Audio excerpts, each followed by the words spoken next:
Good evening again. So we're celebrating, as we do every year at this time, All Saints' Day. And so it's an opportunity to be thinking about people that we've known who have gone on before us. And there are people that perhaps we miss. We think lovingly of them. We're grateful for them. We maybe sometimes are inspired by the way they lived as a model for us, and we call that to mind. So all those things are on our mind. It's also perhaps on our mind this horrible war that is taking place in the Holy Land right now. All of the three most common religions who call Jerusalem home are all see themselves as descendants of Abraham and of one faith. And Malachi was speaking to this in the first reading when he said, if we all agree that we have the same God who is our father and mother, the one who brought us into being, why do we break faith with each other? And I don't dare, certainly not in this homily, to be able to speak wisdom about, what is happening in the Mideast, except for us to call us all to prayer and to acknowledge the obvious brokenness of a brother and sister against brother and sister, all of us with the same common God who is our father and our mother. Why would we break faith with each other? Malachi says. I thought because it's All Saints' Day, we could talk about what holiness is and what it is that we're called to if we're all children of the same God. Can you hear me okay? It just occurred to me to ask because I'm aware of my hearing aids and it's always plenty loud for me, but I just want to make sure. Okay. All right, so you probably know that the word saint just means holy. We think of a saint as something we were told, perhaps if we grew up in certain church traditions, we have an understanding of what a saint is. But the word just means a holy person, someone who was recognized as having holiness exude from them. So what do we even mean by holiness? Well, you could say the qualities of God, a certain divinity shines through this person. And there is something about being around this person that makes you feel like you are in the presence of God, because probably you are, in fact, in the presence of God, somehow coming through this person. Jesus in the gospel talks about how there's a gap between leaders in religious traditions who are not always exuding holiness, not always a channel for God. And he points out, all kinds of examples of that. So he says, so don't stop thinking of other people as being just in themselves as somehow capable of bringing you close to me.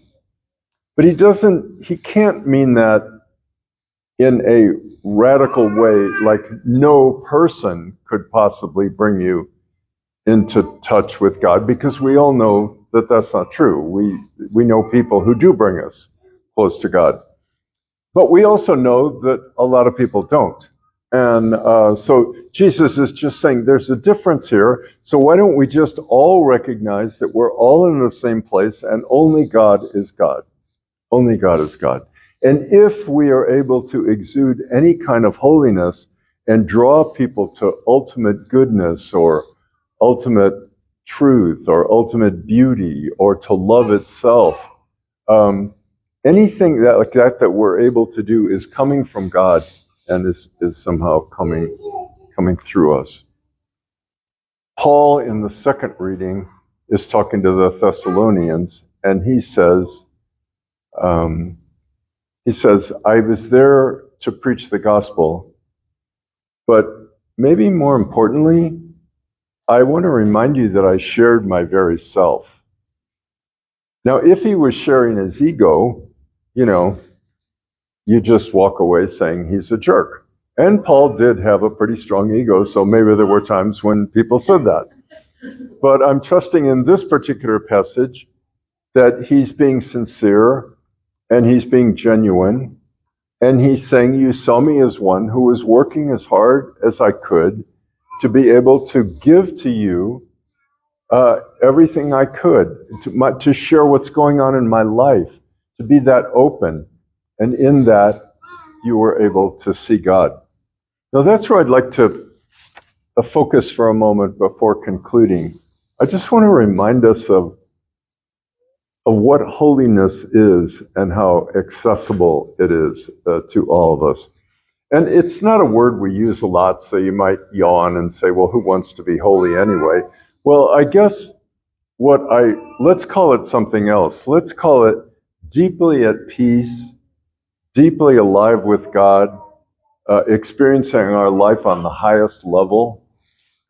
That would be something that would probably interest all of us. And the image from the Psalm is the one that, to me, at this time in my life, as I spend a lot of time studying about and practicing meditation, the image that I'm going to give you from today's Psalm is just perfect. And fortunately, we have a baby with us because the Psalm alludes to the life of a newborn. The psalmist says, I busy not my soul with big things, with things that are too sublime for it. Now that's funny right there, because most of us spend all day trying to grapple with things that are hard to understand, things that perplex us, things that just drive us crazy because we wonder, about the war in Jerusalem, or we worry about what's going to happen to Ukraine, or we worry about what's going to happen to our church, or we worry about what's going to happen to our family, or something is very sublime and we spend a lot of time worrying about it. But the psalmist says, I busy not my soul with that are really big, and things that seem too sublime. Nay, rather, I have stilled and quieted my soul like a weaned child. Right? Like a weaned child on its mother's lap. Like that. There's something about the trust. Let's just appeal to this image. Think of this image with some devotional sincerity right now. Just call you to think about a child. Think of it poetically, being on its mother's lap and just trusting that all's well with the world. All's well with the world. Why? Because mom loves me. What else is there? She takes care of me and she loves me. And dad's right there. All right? So a child soaks that up. And we know by discovering what happens in people's lives who don't have this kind of love growing up, how hard and difficult their lives are without it. But with it, it's everything.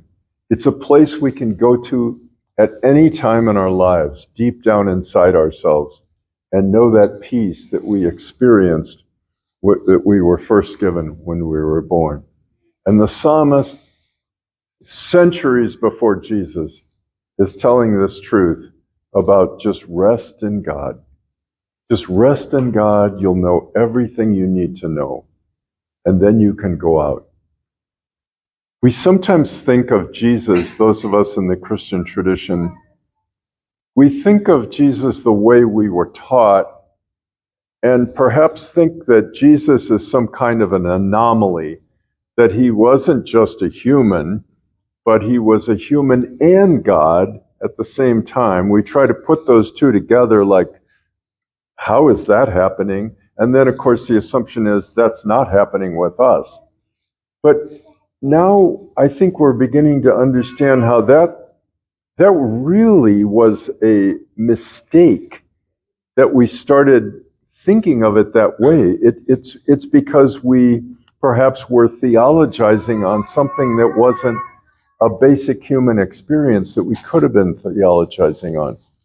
Just think of Jesus as an ordinary person. Now, he wasn't ordinary, he happened to be extraordinary. Not too many of us, let me explain what I mean by that. Not too many of us have ever played professional ball. Jim here has played professional ball. But Jim didn't go to the major leagues, all right? So there's like another level of extraordinary. And then even when you're in the major leagues, not everybody gets to stay there for 20 years. And all those who stay there for 20 years still don't end up in the Hall of Fame. I'm just saying there are different ways to be extraordinary. All right, all of us are extraordinary. But Jesus apparently was extremely extraordinary as a human being. Just that he was so open to resting on his mother's lap and taking it all in and believing that he's floating on God all the time. He would spend deep nights in prayer. And after he would do that, he would wander around with love pouring out of him. This is extraordinary, but it's not something that should be unusual to a human being. It's what we're all called to be able to be so resting in God and taking in God's life that we just become channels of God for other people. I'm not saying that that's why we should do it, to sort of show off as saints. I'm just saying that if we allow ourselves to rest in God, then we will find that people are saying, boy, just hanging out with, Dr. Martin Luther King you just feel like God's talking. It's like one of the prophets, let's say. Or listening to the words of St. Francis of Assisi. Or, as I like to think on a day like today, my grandmother. I just felt like I'm in touch somehow with someone who's very, very special, very good, very loving, very holy, very calm. I just feel like I'm better hanging out around her. Okay, that's what it's all aimed at tonight.